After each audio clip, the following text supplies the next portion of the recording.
What's up, everybody? Welcome to Podcast Now. I'm Alex, and in this video, I want to talk about Project Sentry from RGG Studios. Now, this is one of the better things I think that was shown at the Game Awards. However, I will say one of the reasons primarily was, well, they move at the speed of light, right? They're very, very quick. They can release games like seemingly every year. So when you see a game like this and you see it from a normal studio, these average studios, you say, all right, that's probably a game that's 4 to 5 years out, and there's almost not a point to get overly excited about the game because you're not getting it for another like half decade. Now, one of the reasons I was so excited about this game is not only did it look super cool and look like this Sleeping Dogs Yakuza type thing, and it does look really cool. I don't take away any of those thoughts, but it comes from them. And, because of that, I thought, all right, well, I'm not expecting this thing in 2025, maybe not even in 2026, but I don't think it's as far away as when you show a Star Wars Eclipse, as when you show a Wonder Woman, right? Things that take 3, 4, 5 years after you see the first trailer. Well, it seems like that's probably not the case. That's one of the news things that we got to talk about here. So this comes from Yakuza Spain, and it comes from Yokoyama, who I don't know where he talked about this, like it was at a convention or something else, but a couple bullet points that we got to go over. The design of the protagonist is original. It's not based on any actor. The genre is action-adventure. We will have to wait much longer to find out any news. All the theories you have seen are wrong. There is still much to discover. And then kind of like an added tidbit post, technically, they have not yet confirmed that the protagonist of the trailer will actually be the main character in the game. Now, I imagine it will. I don't think you lead with it being somebody that's not the protagonist, but, they've done crazier things, so I won't put it past them. As for the one before it, the likeness thing is interesting, right? I'm completely fine with that. I mean, you already have, like, the Judgment series, right? You already have something in there, in their studio that's already based off likeness, so you don't necessarily need to do that more than once. Totally cool there. Action adventure, a lot of games are action adventure, nothing bad there.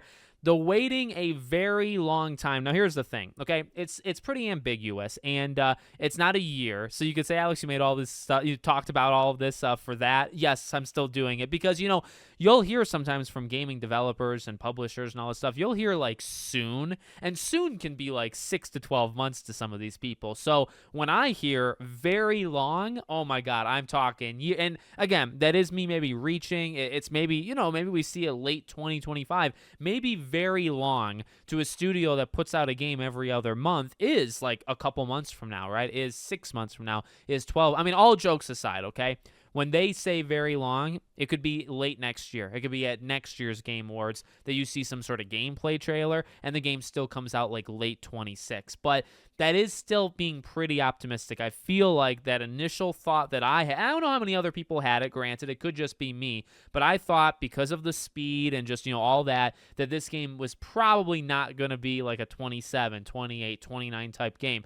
It is possible that it is. It is possible it is. I guess it depends on how many more Yakuza games that they, have in the works. And, I mean, they are quick. They are quick. So, I mean, maybe 2-3 years from now, maybe longer. The other thing, though, I actually kind of found interesting, so the theories online, none of them are right. The only theory that I have seen personally, not to say there aren't more, there probably are, the one big one that I saw online is that this would be some sort of like origin story to Yakuza. So that had legs. Like, that was big. A lot of people are talking about it, a lot of engagement online. I assume that has to be one that he's talking about. So, and you know what?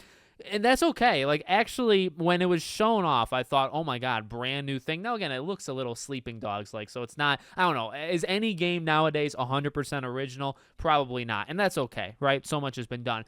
But then when the theory started coming out that this was maybe like a Yakuza game in disguise, I actually got excited while thinking, like, if that's the case, that's cool. I'm not going to be, they make Yakuza, they make so many of them, and if they were to deviate, I wouldn't mind whatsoever. If they wanted to deviate and still, like, say ultimately that it is part of the same, franchise, that would be fine too. And ultimately, well, again, like, if that's the theory that he's talking about, this is like its own original, completely side thing, which is cool. And actually goes back to my first way of thinking, where, if you're a company that's getting as big as they are and is getting as much recognition, and these games are performing well, like not just review scores, but like sales and everything, right?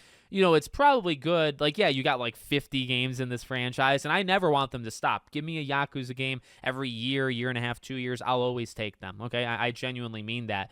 But, from a strategic, like, business point, you probably want more. You probably want to do something so you could say to people or investors, whatever, yeah, we're not a one-trick studio.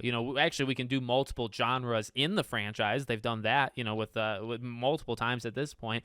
But we can also make games that are not like that. And I don't know, like, well, they're within Sega, so, I mean, this is not, like, all that shocking. But you think of, like, Atlas with Persona and Metaphor, like, it's very similar, but, like, one allows them to kind of branch off in ways that the other won't allow, and that's really what they've discovered now with Metaphor. I feel like if RGG can do the same thing, that would be pretty, it's just good to have that in your back pocket, where the games are not going to be like overly different. I'm sure there's going to be a lot of things that are, used in both, but just to kind of be able to give yourself a little room to do something that maybe you wouldn't be able to do, like Infinite Wealth and just Yakuza games in general, like they have a hard time taking people out, especially recently, let's say that, and that's just that's something that comes to mind when I think of Metaphor and Persona. Like Metaphor got to get more, it was allowed to take eliminations or to allow that kind of stuff, and just to kind of have that in your back pocket, I think is good. So let me know what you guys think in the comments. Make sure, as always, you're subscribed to the channel, bell icon turned on. I hope to see you all on the next one.